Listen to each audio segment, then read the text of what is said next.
महान वैज्ञानिक sir Isaac Newton हमें यह बता गए कि ग्रेविटी सिंपली एक फोर्स है जो हर मासेस के बीच में लगता है। धरती उसी फोर्स से चांद को अपनी तरफ खींचती है, सूरज धरती को अपनी तरफ खींचता है, मिल्की वे का ब्लैक होल सूरज और हर तारे को अपनी तरफ खींचता है और अपने पैर धरती के जमीन पे बने रहते हैं इसी ग्रेविटी की वजह से। और यह है न्यूटन के वो equation, the universal law of gravitation. Newton के बाद हर एक इंसान और वैज्ञानिक इससे सहमत था, क्योंकि न्यूटन का ये लॉ सोलर सिस्टम के हर एक ग्रह की ऑर्बिट एक्सप्लेन कर सकता है कि कौन सा प्लैनेट कब और कहाँ होने वाला है। साथ ही हम न्यूटन की ग्रेविटी और उनके इक्वेशन से ग्रेविटी से प्लैनेट्स का ग्रेविटेशनल फोर्स, कि कौन सा ग्रह कितना ग्रेविटेशनल फोर्स लगा रहा है, वो भी देख सकते थे। मतलब न्यूटन ने हमें ब्रह्मांड की एक चाबी दे दी थी, लेकिन इसमें एक मुश्किल आने वाली थी। न्यूटन की ग्रेविटी हर एक ग्रह की चाल और बर्ताव बता रही थी, लेकिन हमारे सोलर सिस्टम के एक छोटे उस्ताद ने महान न्यूटन को चैलेंज किया, और वो शख्स था प्लैनेट मर्क्यूरी। वैज्ञानिकों ने देखा कि जहां सोलर सिस्टम के सभी प्लैनेट सूरज का चक्कर कुछ इस तरह से लगा रहे हैं, एक सर्कुलर इलेप्टिकल ऑर्बिट में, वहीं मर्क्यूरी अपने ही नाच में था। वो सूरज का चक्कर कुछ ऐसी ऑर्बिट में लगा रहा था, एक अजीब सी फ्लावर जैसे ऑर्बिट, जो न्यूटन की थ्योरीज के हिसाब से तो नहीं हो सकती। अब जैसे साइंटिस्ट ने देखा वो हैरान हो गए, क्योंकि यूनिवर्स तो न्यूटन के लॉ से ही काम कर रहा था ना, और काम कर रहा है, और लगता नहीं कि मर्क्यूरी उस लॉ को फॉलो कर रहा है। साइंटिस्ट ने न्यूटन की हर वो मैथ से मर्क्यूरी की ऑर्बिट समझने की कोशिश की, लेकिन नहीं समझ पाए। मर्क्यूरी तो अपनी ही चाल पे था, और साइंटिस्ट सोच में पड़ गए कि ब्रह्मांड को समझने का एक ही औजार था, और वो भी काम नहीं कर रहा था।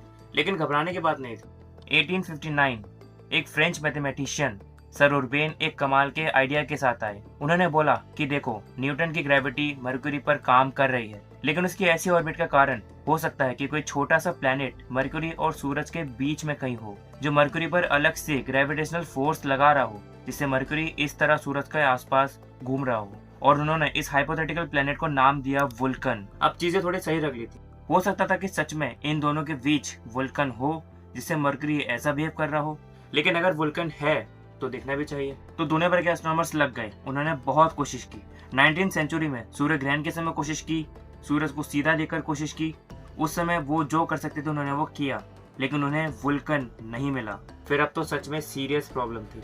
ब्रह्मांड की वो चाबी जिससे हर ताला खुल रहा था, मर्क्यूरी पर वो चाबी काम ही नहीं कर रही थी। लेकिन एस्ट्रोनॉमर्स और साइंटिस्ट ने हार नहीं मानी। वो मर्क्यूरी की ऑर्बिट को समझने में लगे रहे, लेकिन कुछ भी समझ नहीं पाए। लेकिन सिर्फ तब तक जब तक एल्बर्ट आइंस्टाइन की एंट्री नहीं हुई। आपको सीधा समझाता हूँ। आइंस्टाइन ने जो जनरल थ्योरी ऑफ रिलेटिविटी दी थी 1915 में, उसमें आपको पता होगा कि ग्रेविटी स्पेस के कर्वेचर की वजह से बनती है। कुछ ऐसे, यहाँ ग्रेविटी कोई फोर्स नहीं है जैसा न्यूटन ने कहा था, बल्कि स्पेस और टाइम का एक कर्वेचर है, जिसके लिए आइंस्टाइन ने ये पूरी मैथमेटिकल इक्वेशन भी दी थी। होने का तो आइंस्टाइन की ग्रेविटी भी फेल हो सकती थी, लेकिन इसने मर्क्यूरी का वो राज खोल दिया, क्योंकि आइंस्टाइन की ग्रेविटी थ्योरी ने मर्क्यूरी की फूल जैसी ऑर्बिट को एकदम सही से समझा दिया। और आइंस्टाइन ने ये प्रूव कर दिया कि वुल्कन जैसा कुछ है ही नहीं, बल्कि ग्रेविटी कुछ ऐसे काम करती है जिससे मर्क्यूरी ऐसा बिहेव कर रहा है। तो अब न्यूटन की ग्रेविटी 10 जगह काम कर रही थी, तो आइंस्टाइन की ग्रेविटी भी 10 जगह काम कर रही थी।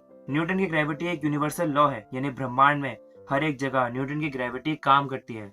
जिस भी चीज के पास मास है वो दूसरे मास को अपनी तरफ खींचती है।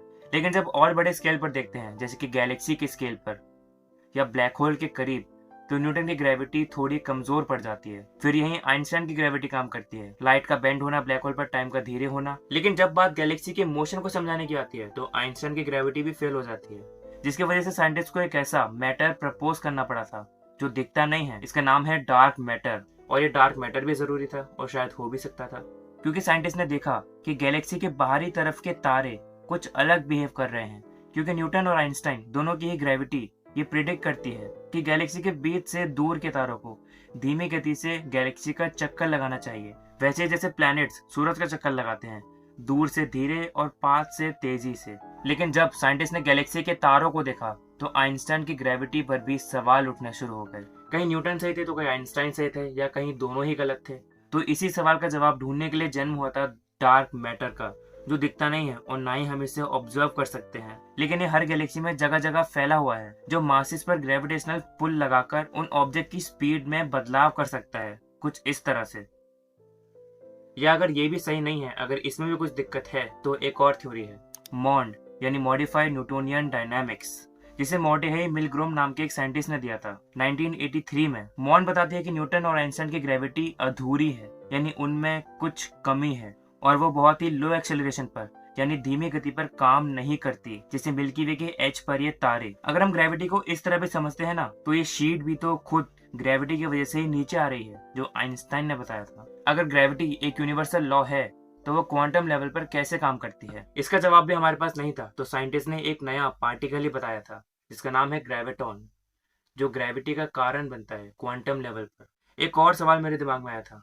न्यूटन का कहना था कि ग्रेविटी फोर्स है, इसलिए एक ऑब्जेक्ट का जितना ज्यादा मास होगा वो उतना ही ज्यादा ग्रेविटेशनल फोर्स लगाएगा, और हमें यही देखने को मिलता है। चांद की ग्रेविटी जुपिटर की ग्रेविटी से बहुत ज्यादा है, क्योंकि चांद का मास कम है और जुपिटर का ज्यादा है, बहुत ज्यादा है। तो यहाँ ग्रेविटी मास की वजह से भी काम कर रही है। लेकिन अगर आइंस्टाइन के हिसाब से देखें तो ग्रेविटी सिर्फ कर्वेचर ऑफ स्पेस टाइम है, कोई फोर्स नहीं है। तो यहाँ पर अगर एक ऑब्जेक्ट का मास ज्यादा होगा तो वो ज्यादा स्पेस टाइम को बेंड करेगा और उसका ग्रेविटेशनल इन्फ्लुएंस या फिर कह लो कि ग्रेविटेशनल स्पीयर ज्यादा होगा, क्योंकि वो ऑब्जेक्ट दूर तक ग्रेविटेशनल फोर्स लगा सकेगा। लेकिन अगर वो मास फोर्स लगा रहा है तो वो उतना ही होगा जितना फोर्स वो मास इस कर्वेचर में पहले लगा रहा था। इस कर्वेचर में मास जितना भी हो, वो ऑब्जेक्ट ग्रेविटेशनल फोर्स एक कांस्टेंट लेवल पर ही लगाएगा, बस ग्रेविटी दूर तक काम करेगी। और ये भी थोड़ा कॉम्प्लिकेटेड है, और भी बहुत सारे सवाल और जवाब हैं ग्रेविटी को लेकर, जिनके लिए ये वीडियो बहुत छोटी पड़ जाएगी। अगर आपको ग्रेविटी के बारे में ये वीडियो सवाल जवाब अच्छे लगे तो मैं इसके बारे में और भी ज्यादा वीडियोस बनाऊंगा जो सिर्फ ग्रेविटी के बारे में बातें करेंगे। अंत में मैं सिर्फ यही कहना चाहूंगा कि gravity is still a ultimate question in entire physics. Gravity अभी भी एक बहुत बड़ी मिस्ट्री है जो पूरे ब्रह्मांड में काम तो करती है, लेकिन किस तरह काम करती है शायद ये हम नहीं जानते। और इस मिस्ट्री को सॉल्व करने के लिए हमें सवाल पूछने पड़ेंगे। B scientific, be curious and thank you for watching.